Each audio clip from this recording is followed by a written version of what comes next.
One of the best parts about filming my museum adventure series is that it gives me the opportunity to scratch some epic locations off my bucket list that I've been building since I was a child. And sometimes, if I'm really lucky, I get to meet some of my heroes as well. And so far, one of the best experiences for me was when me and my friends traveled to Hill City, South Dakota and visited Black Hills Institute, which by itself was an incredible experience. But on top of that, we were given a tour of the museum by the world-famous paleontologist Pete Larson, a tour that I now get the opportunity to take all of you on today.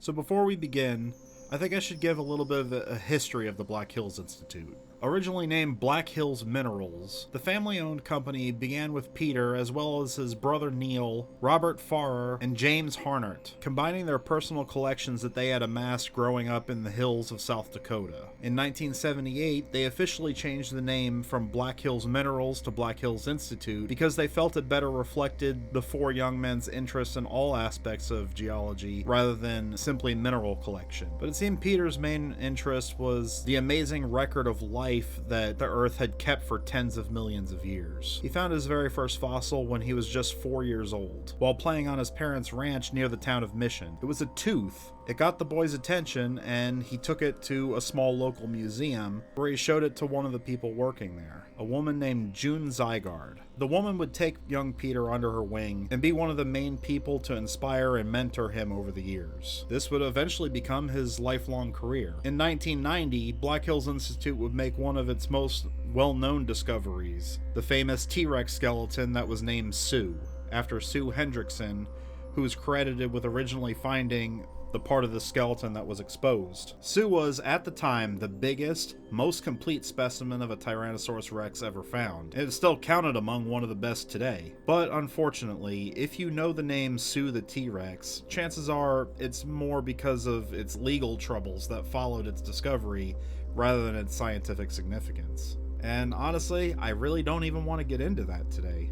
All I can say about all that is, if you want to get the full story on the goings-on that took place following Sue's discovery, I recommend you check out the documentary called Dinosaur 13. It pretty much fills in the entire story from beginning to end. But with all that out of the way, I'm going to do something that I've never done before and turn this video over to the owner of Black Hills Institute, Pete Larson. Whirlwind tour here, then let you look around as much as you guys want. So most of the fossils in here are things that we collected, but not all of them. Of course, like this Leopleurodon, this short-necked plesiosaur is from Russia. The original specimen is in Tokyo, and the specimen was the cast was made in Italy, so it's pretty international. This mosasaur here is from the Kansas chalk, Navajo chalk. It's pretty cool. There's lots of sharp teeth around it. We have more of it, but the flippers are pretty much gone. We have most of the vertebral column, some of the ribs, but the ribs have been bitten off a lot of them. You can see sharp bites all over on the bones, including on the skull itself. And if you look really closely over on this corner, you can see there's a nice sharp tooth here, and then all you can see is the root of a sharp tooth here because the crown is actually buried in the bone. And then there's an Agilosaur, which is the ancestor of the mosasaurs. It had already gone back to the sea, but it still had pretty long limbs. You can see two of the back limbs there, much larger than the mosasaur. Unfortunately, I don't have a mounted skeleton here. We will eventually, but you know, so many fossils, so little time. Embarrassment of riches. One case of Black Hills materials, and then kind of worldwide crystallized minerals. Local agates and that sort of thing there. A little bit of the history of the mining and stuff in the Black Hills. Black Hills still has some mining for feldspar, and I kind of think probably there'll be more, because there's some good lithium deposits and rare earths, niobium, tantalum, that sort of thing, from the pegmatites. This is the largest bone that was collected out of the walkway so far. It's a Brachiosaurus femur. The wall quarry is up by Devil's Tower. It's a spot that Eric, our weatherman here, was joined us for a couple of seasons up there. We have both shoulder girdles. We have half of the humerus. The humerus are even bigger than femurs. To give you an idea, this is a brachiosaur from Morocco, an original humerus, radius on and foot. That guy is Atlasaurus, but it's still a brachiosaur. It's a relative of this guy. The small Allosaurus skeleton right here is actually the original skeleton, and it tells you a bit about it in there. This is a cast of Big Al, which is an adult Allosaurus. There's this cast here is Baby Tony. This is also Morrison Formation, which is Upper Jurassic in age. And there's a cast of the way the specimen was actually found. The only thing that was missing was the end of the tail, and it didn't have a skull, like almost all skeletons, unfortunately. And then the end of the neck the neck was somewhat abbreviated. But yeah, it has all four limbs and feet and all kinds of cool things. Yeah.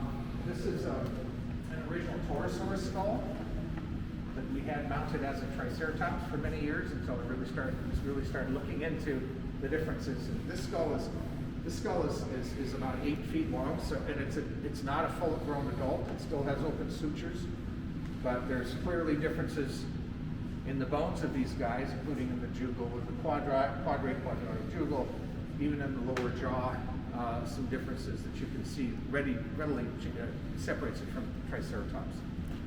This is part of the way we found laying this. We recorded this because here's the pelvis, but it's covered with skin. So this is a cast, but you can see the pelvis underneath, which is pretty cool.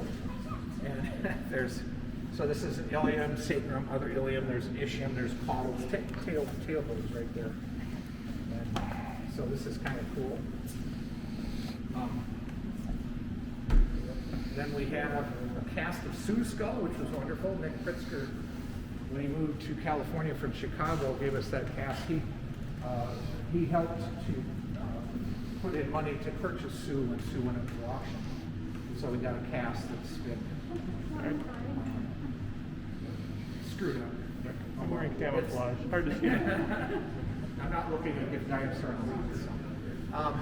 This T-Rex cast skeleton you see here is a cast of MR 555, which is now called the Nations Rex. It's the one that's been mounted at the Smithsonian.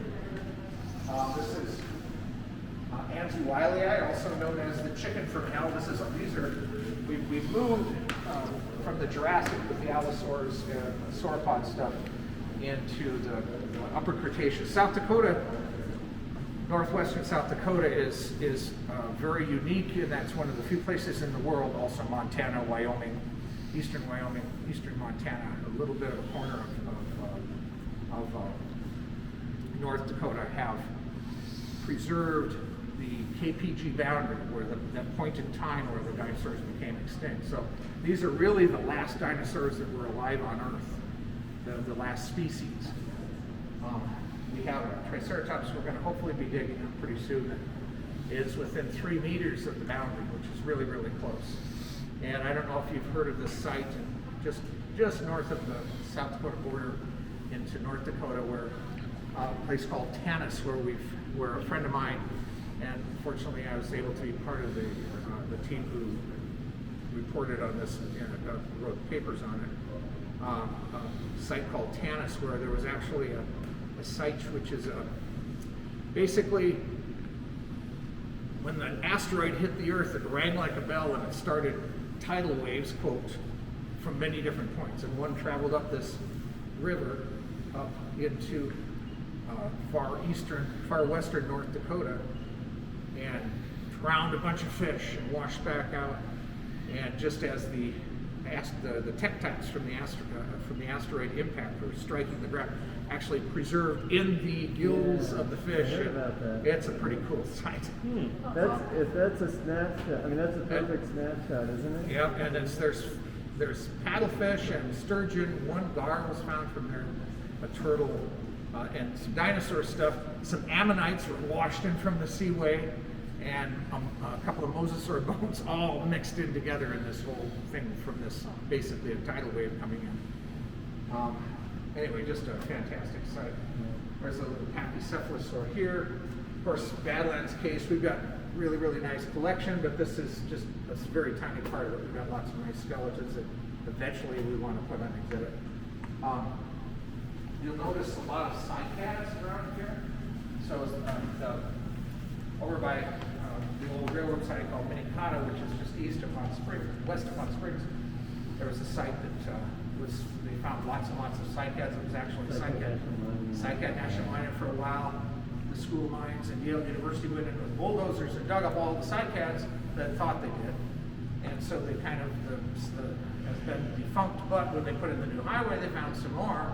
And I and a guy from the Park Service who said, Tucci, you're trying to interest the Park Service into opening, I said, I'll volunteer to go up there with a bobcat and I'll find you cycads in situ. Because they found them when they were digging the highway. So we know exactly where that is and we can go back and find more. That's awesome.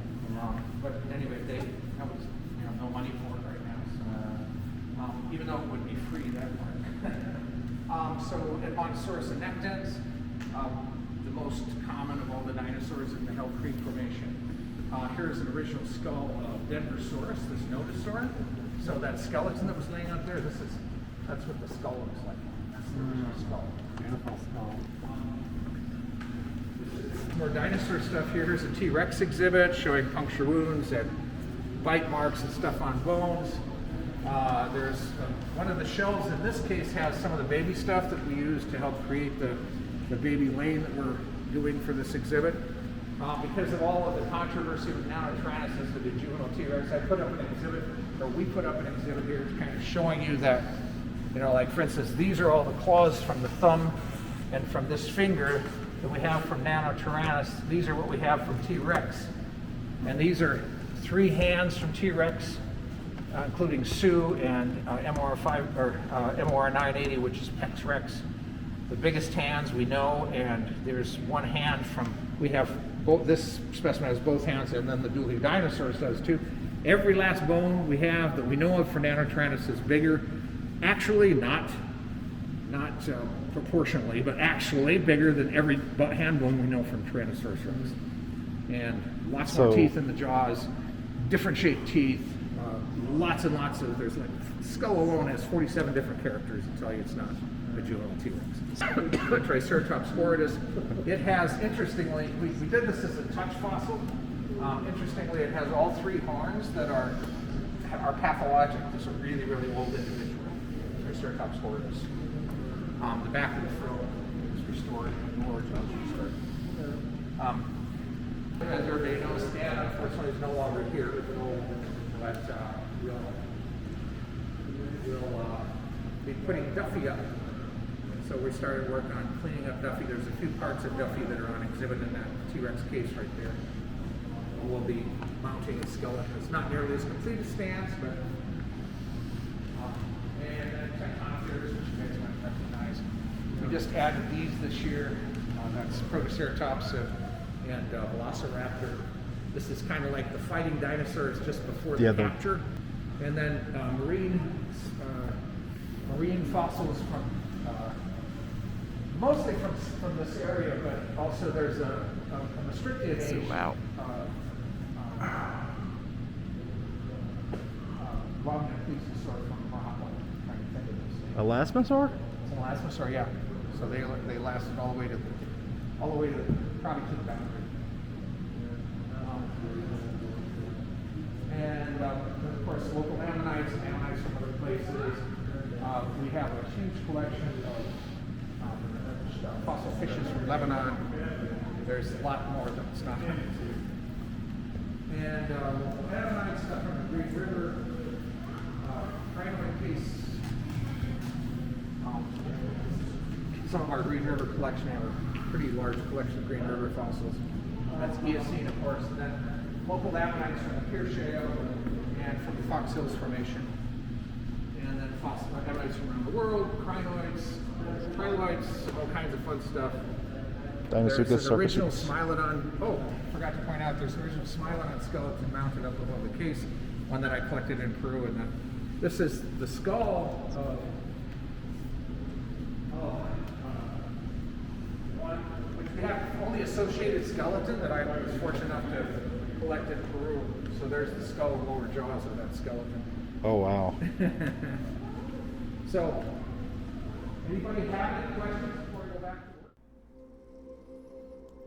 I want to thank Pete Larson for taking the time out of his day to give us a tour of the museum. And I want to thank all of you for joining me on the newest installment of my museum adventure series. Even though we've all been given a tour of the majority of the museum, I'm sure you could all see that there's plenty of other things that you would like to have gotten a closer look at. Not to mention, as Pete said, the collection at Black Hills Institute is ever changing. Just as an example, the tour we just went on was recorded May of 2021, and I happened to find this photo of the main hall of the museum showing what it looked like in 2011, or at least that's what the picture was dated to. But obviously this place is constantly getting awesome new things to check out. For that reason, I encourage anyone who happens to be in the area of Hill City, South Dakota to come check it out. It's definitely worth the trip. I'll leave a link in the description so that you can check out their website and look into scheduling a trip for yourself. And besides that, I want to remind all of you to like this video if you haven't yet, and share it with someone who might find it interesting. The more we grow this channel, the more I'll be able to continue making content like this for all of you.